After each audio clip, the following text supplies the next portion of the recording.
اعوذ باللہ من الشیطان الرجیم بسم اللہ الرحمن الرحیم وَهَذَا ذِكْرٌ مُبَارَكٌ أَنزَلْنَاهُ أَفَأَنْتُمْ لَهُ مُنْكِرُونَ وقال رسول اللہ صلی اللہ علیہ وسلم القرآن حبل اللہ المتین وهو النور العظیم والشفاء المبین رواہ اصحاب السنن اللہم صل وسلم علی عبدک ورسولک ونبیک محمد احمد وعلی آلہ واصحابہ وبارک وسلم علیہ۔ طبقات اور درجات تفسیر یا تفسیر اور تاویل کے مزید فرق سے پہلے بعض مہمات سمجھنا ضروری ہے۔ مثلا یہ کہ پیغمبر کی زندگی کے دو حصے ہیں، ایک قبل الوحی، دوسری بعد الوحی۔ بعد الوحی حجت اور ہدایت کا سرچشمہ ہے، یہ غیر نزاعی مسئلہ ہے۔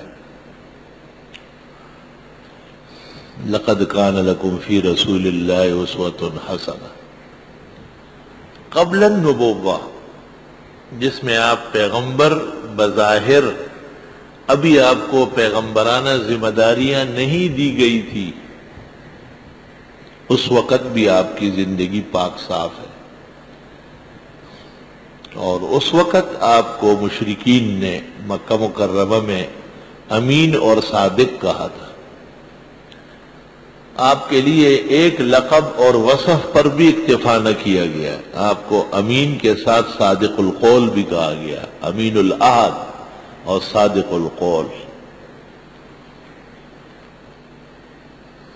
تفصیلی واقعہ آپ کو یاد ہے کہ لوگ کس فخر اور شکر کے ساتھ آپ کی امانت اور صداقت پر اعتماد کرتے تھے۔ قرآن کریم نے اس کو سورۃ یونس میں ذکر کیا ہے، فَقَدْ لَبِثْتُ فِيكُمْ عُمُرًا مِّن قَبْلِهِ أَفَلَا تَعْقِلُونَ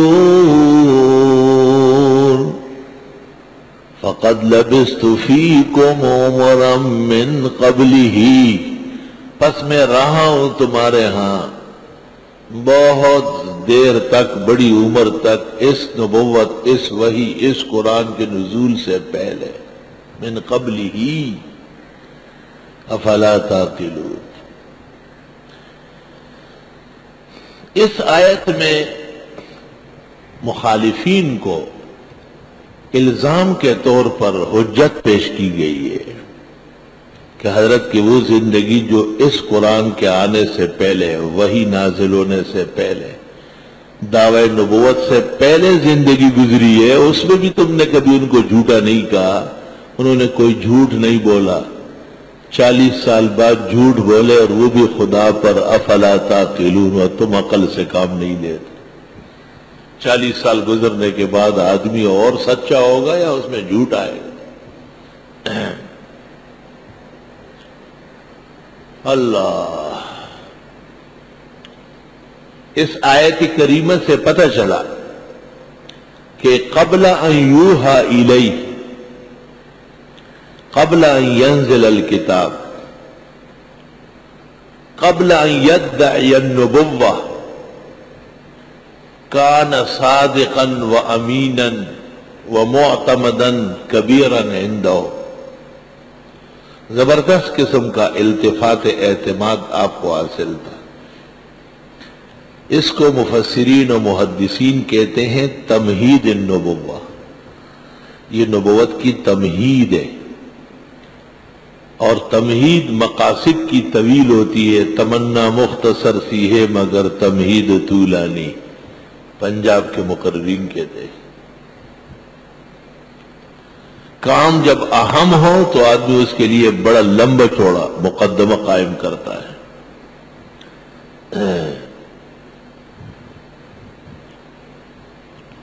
پیغمبرانہ دونوں زندگی قبل یوحى الیہ سورۃ یونس میں، فقد لبثت فیکم عمرا من قبلہ افلا تعقلون.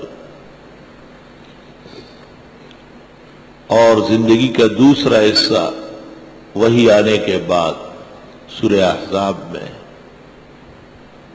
لقد کان لکم فی رسول اللہ اسوۃ حسنہ.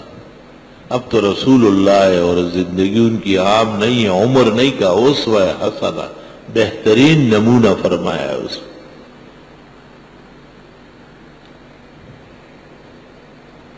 نبوت سے پہلے زندگی گناہوں سے محفوظ ہے، اور نبوت کے بعد کی زندگی گناہوں سے معصوم ہے. محفوظ میں اور معصوم میں فرق ہے.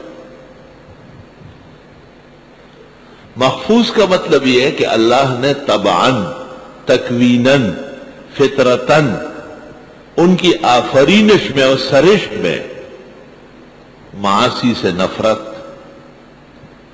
خلاف مروت کاموں سے نفرت، حسنات اور طیبات کی رغبت اور توجہ ڈالی ہے.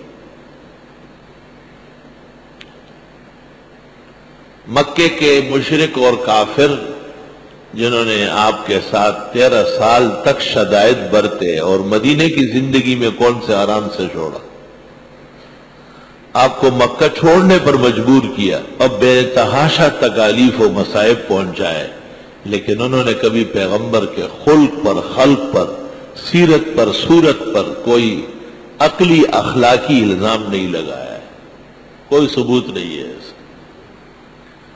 اگر انہوں نے شاعر کہا ہے تو اس لیے کہ کلام میں گنگرج بہت زیادہ ہے، ورنہ وہ جانتے تھے کہ یہ کلام موزون نہیں ہے، شعری اوزان نہیں پائے جاتے، سجا ہے اس میں.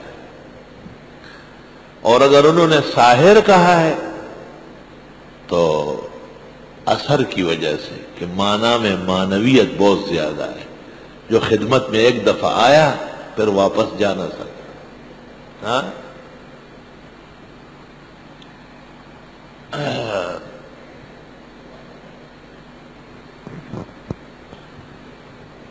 سبحان اللہ وبحمدہ سبحان اللہ العظیم.